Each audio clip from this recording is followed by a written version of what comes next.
Sentro. Nakadaog. Ikatulo kining gamay ra ang buyas nga makuha sa gobyerno. Ang ikaupat, daghan ang illegal nga site. Pero kung imong tan-awon diya katrupang Hanilo, wagid sila'y kini gitawag nga ibutang nato paki kining naglisod ang pamilya basta kang ilaha mabuhisan. Di ba? Nga madunggan gid pud nato ron sa pamahayaga ni Attorney Claire Castro, which is ato nang i-play pud una na to i-play si kining Senador Mig Zubiri. Ang iyang pagduso ngadto sa Senado kay gusto gyud niya totally banned. Sentro. Kay ang Kongreso ang iba ng una, mga Gcash raman. Pasalamat po ta sa ato ang representante din sa ato ang lalawigan sa Bukidnon. Partikular sa ikaduhang distrito. Ikaduhang distrito ba ni Katrupang Hanilo ang Balay-Balay, di ba? Kung ano siya sa Maramag ni si second district. Si Flores. Si Kong Flores, second district. Second district.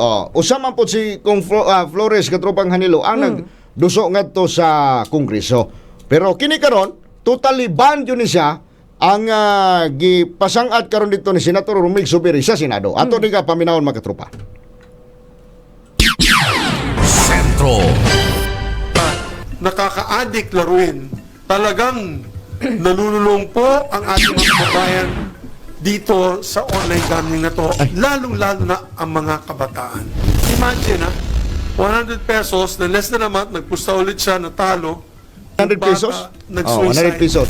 Uy, bata nag-suicide? Yung bata, 16 years old, varsity player, 1 week before nag-start game, July 12, nagpakamatay, nagpahikong.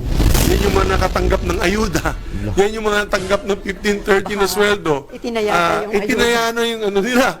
Itinaya na yung kanilang kita, no? Kanilang tulong ay best na ibibigay sa pamilya, naubos sa sugal. So, ang gagawin po natin, website blocking, application removal, mandatory response period for all takedown and blocking of removal request issued by PAGCOR, the DOJ, of course, reporting compliance mechanism, and penalties for non-compliance.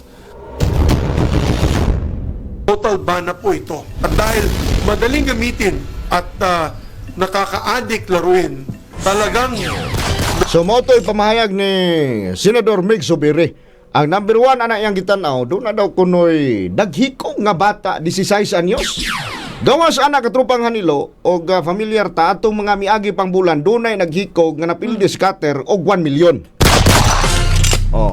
So sa ato pa daghan na gyud di ay kayo sakto tong ingon ni Senator Mig Zubiri nga imbes ang ihatag sa pamilya kay una lagi nga basig madunghagan din pamasin ba. Naman gunay diha man guna nadaot ang hunahuna sa Pilipinas. So tinuod pagkaparangkaw di may ata expected ning pangunahuna nga pamasin. Di ba usay pamasin ya pag-abot hinuon. Pag-abot sa panahon ang pamasin napulihan og pamasol. Baso na yun. Ano kay mahimo diha kay kumingon kag usa ka milyon ka tropang prince sa katuan. Dako, mura kag napilya tong kapakapa ka tropang Hanilo. Sentro.